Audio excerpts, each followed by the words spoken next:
ወርሃ ጥር የሰማዩ ጥራት የንፋሱ ቅዝቃዜና የአደባባዩ ናፍቆት ልዩ ነው። ኢትዮጵያ የድንቅ ታሪኮች ሙዚየም፣ የጥንታዊ እምነቶች ማህደር ናት። ከነዚህ ደማቅ የታሪክ ገጾች መካከል ደግሞ ጥምቀት ቀዳሚውን ስፍራ ይይዛል። ጥምቀት ሃይማኖታዊ በዓል ብቻ አይደለም። የኢትዮጵያዊነት ማዕተብ፣ የጥበብ መድረክና የአደባባይ ፍቅር መገለጫም ጭምር ነው።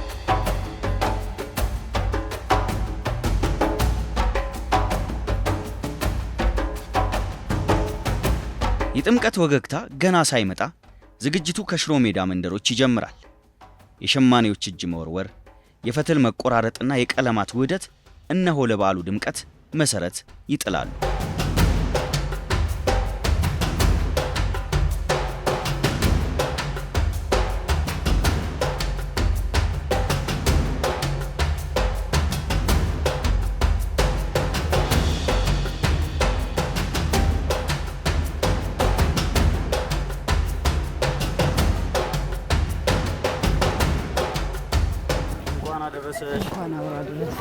ሰላም እግዚአብሔር ይመስገን። ክብሩ ይስፋ ለመድኃኒዓለም። እንዴት ነው የጥምቀት መዳረሻ?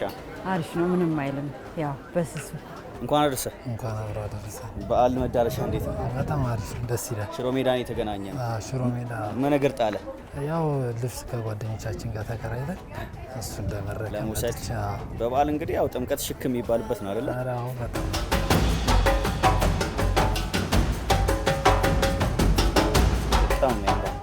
ሳታስቢ መጣ ነው አይደል?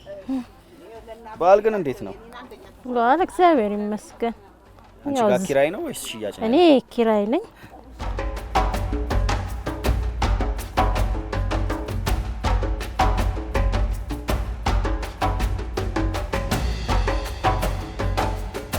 የልጅነት ጊዜ በጣም ብዙ ደስ የሚል ትዝታ አሳልፈናል። ጃልሜዳ በጣም ደስ ይል ነበር። የብሔር ብሔር ዘፈን ነበር። ልጅ ሆነ ልብስ ይገዛልሃል፣ ጫማ ይገዛልሃል።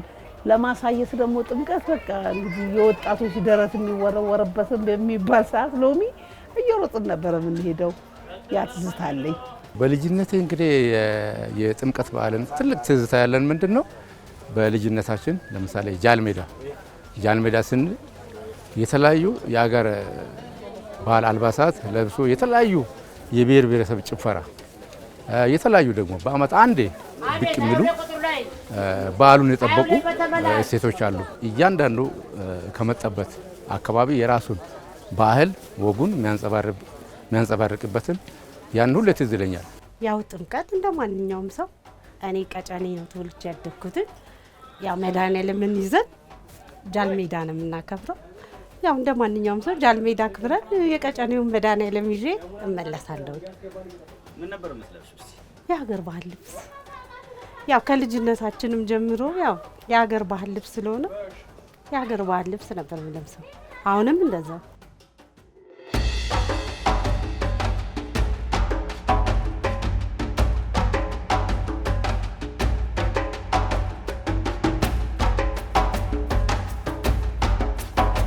አባቶች ለጥምቀት ያልሆነ ቀሚስ ይበጣጠስ ይላሉ። ይህ አባባል የልብስን ውድነት ሳይሆን ለበዓሉ የሚሰጠውን ክብርና በዓሉን ለማክበር ያለውን የጋራ ስምምነት ይገልጻል። ያ ነጭ ሻሽ፣ ያ በፍትልና በጥበብ ያሸበረቀ የባህል ልብስ ሲለበስ ግለሰቡ ብቻ ሳይሆን ማህበረሰቡ ሙሉ በሙሉ በክብር ይነግሳል። ሽሮ ሜዳ ደግሞ የጥበብ ምንጭ፣ የባህል መፍለቂያና የኢትዮጵያዊነት የቁንጅና መለኪያ ማሳያ ሆና ትታያለች። ቀሚስ ነው ያዝኩት። በጥምቀት ደግሞ ለጥምቀት ያልሆነ ቀሚስ ይበጣጠስ ይባላልና እንደምን ማለት ይሆን? ሁሌ አዲስ ነገር ስለሚለበስ ያው ሁሉም በቃ ያቅሙን ይገዛል። ሁሉ ደስ የሚለው ጥምቀት እውነት እኔ ከምወዳቸው በዓሎች ጥምቀት በጣም ነው የምወደው። ሁሉም ደሃውም ሀብታሙ አንድ አይነት ነገር ስለሚለብስ ያን ያህል ልክ እንደ ትምህርት ቤት ዩኒፎርም በለው እና ደስ ይላል በጣም። እዚህ ሱቅስ እኛን ማለት ሁሉንም ያማከለ በገበያ የያዛችሁት እቃዎች አሉ? ለጥምቀት ያልሆነ ቀሚስ ይበጣጠስ እንደሚባለው በትክክል ሁሉንም ይዘናል። ለጥምቀት ለመልበስ አዲስ ልብስ ከመፈለግ የተነሳ ይመስለኛል እንጂ ይበጣጠስ የሚባል ነገር አለ እንዴ? ያው አዲስ ነገር መልበስና መታየት ያው የሚታጩም ሰዎች በዛ ሰዓት ነው እና ያ ትዝታ አለኝ ለራሴም ልጆኜ እዛ ሲሄድ ልብስ አዲስ ልብስ ለብስ የአዲስ ጫማ ተገዝቶ በቃ ታቦቱ ባህሉ ደስ ይላል። በጣም ደስ ይላል። እስካሁን ድረስ ትዝታለኝ። ያው ሰው ይዘንጥ ነው፣ ደስ ይበለው፣ ይመርበት ነው። ያቺ ነገር አለች። ስንት ናችሁ እናንተ እንደ ጓደኞች? 6 ነን። ስለዚህ እንዴት ነው ገበያው ታዲያ? ኪራይ ውድ ነው? አይ ብዙ አይደለም። ምክንያቱም ሰው ከሌላ ፕሮግራሙን ሌላ ነገር ሊያውል ያስበውን ሁሉ ከገቢው ቀናንሶ ካለው ነገር ከውጪ ቀናንሶ ምንድነው ለጥምቀት ተውቦ አምሮ በአመት አንዴ የሀገራችን የባህል መገለጫ ነው። ይህንን ሁሉም ሰው ከተለያየ ቦታ መጥቶ የሚታይበት ነው። ስለዚህ በደንብ ተውቦ ምክንያቱም የተሻለው ነገር ለብሶ ለመቅረብ ምክንያቱም ለዛ ቀን ያልሆነ ነገር በቃ ለመቼም አይሆንም እንደማለት ነው።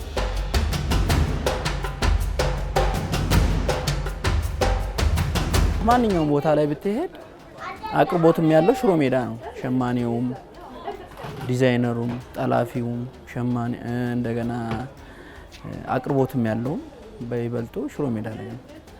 ቅናሹም የሚታየው ሽሮ ሜዳ ላይ ነው። አምራችም ስለሆነ ማለት ነው። በአሁኑ ሰዓት ክሩ እና ያው ማቴሪያልም እንደ ልብ የለም። ይሄ ይከብዳል። በአሁኑ ሰዓት ትንሽ አስቸጋሪ ነው። እቃ አቅርቦት የለም። በተረፈ ደስ ይላል። ሁሉ ነገር ቆንጆ ነው። ያው እንግዲህ በፊት ያው ቤተሰቦቻችን የተሻለውን የገዙልንን ለብሰን የምንወጣበት ነው።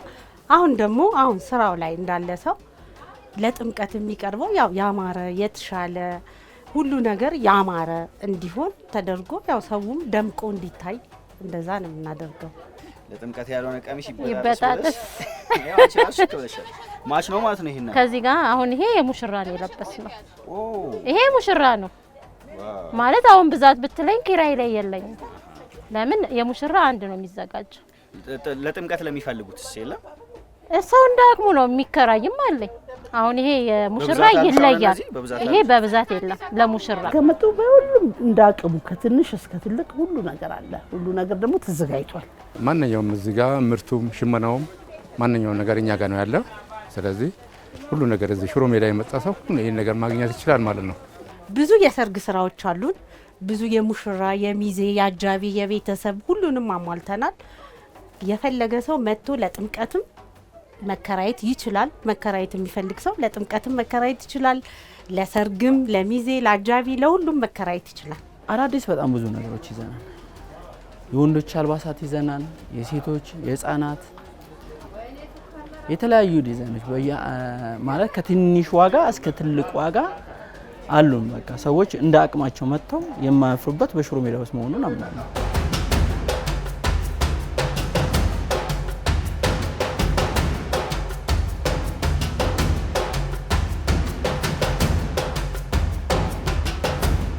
ልግዛው እንዳትል እንጂ ግድ ነው። እዚህ ነው ማስቀረብ።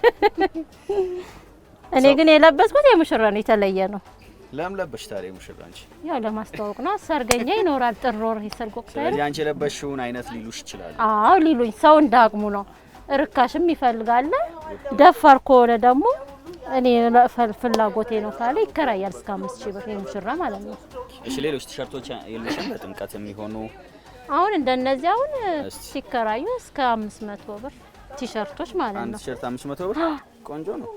ያው ሰው እንዳቅሙ ገዝቶ መልበስ ካቃተው ሊከራይ ይችላል። ቀሚስም አለ። አሁን ይሄ ማለት ማች ያው ማች ወስዛ ጋር አለ። ይሄም ቆንጆ ነው።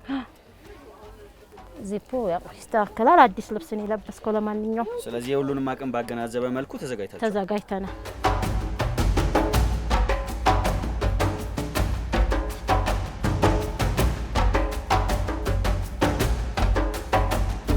እንደዚህ ከታሰረ ማንም አያወልቀውም ይባላል። አያልቆም፣ ማንም አያወልቀውም። ቀበቶ አለ። እሱም አይወልቅም። ቀበቶ የለህም? ቀበቶ ለጊዜ ቀበቶ እየተዘጋጀ ነው። በዚህ አደባባይ ተወጥቶ የተለያዩ ጭፈራዎች አሉ። በቃ በጣም ደስ የሚል እንትን ነው፣ ድባብ ነው ያለው። ስለዚህ እያንዳንዱ የራያ መገለጫ ነው ትልቁ የአልባሳት ማለት። ስለዚህ ይሄ ዲዛይኑ የሴቶቹ በተለያየ ዲዛይን መጥቷል ዘንድሮ። ባህላዊ ዲዛይኖች የተለያዩ ጌጣጌጥ አልባሳት በተሟላ መንገድ ነው ይሄን እናስተናግደው። ብዙ አለ። ይሄ የወጣቶች አለ፣ የእናቶች አለ። እና በዚህ መልኩ ነው እንግዲህ ያው በጣም አመሰግናለሁ። ሽሮ ሜዳን የመጣን ሰው በእንደዚህ መልኩ ነው የምናስተናግደው። ለዚህ በዓል የያዝነው ነገር አንደኛ ምንድነው እያንዳንዱ ሰው አሁን ሽሮ ሜዳ የመጣ ሰው ምንድነው በተለያየ ዲዛይን አሁን ዲዛይኖች በየጊዜ እንግዲህ እየዘመኑ ነው። ምክንያቱም የሀገር ባህል ልብስ ኳሊቲው እንደተጠበቀ ሆኖ ዲዛይኖች በተለያየ መንገድ ይመጣሉ። አዳዲስ ዲዛይኖች ውዱም አለ እውቅና ያለው ማለት በዲዛይነር የሚሰሩ ልብሶች በጣም በብዛት የሚሰሩ ልብሶችን አብዛኛውን ነው የሚይዛቸው። በጣም ደሳስ የሚሉ የሀገር ባህል ልብሶች አሉ።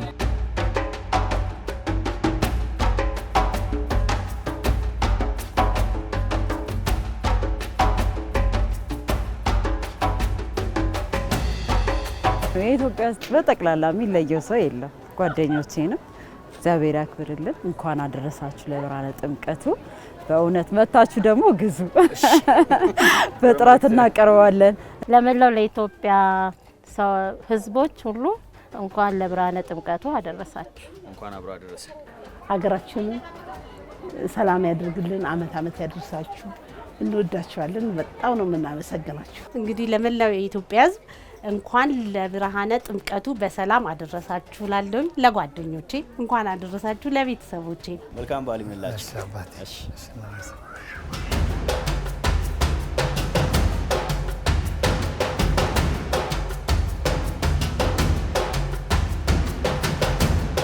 ይሄው እንደዚህ ጸጥ ባለ እንደዚህ ሽክ ብዬ ይሄው በሮዝ ከለር እንደዚህ ሽክ ብዬ ይሄው ጥምቀትን ላከብር እግዚአብሔርን ላመሰግን ይሄው ቆሜያለሁ።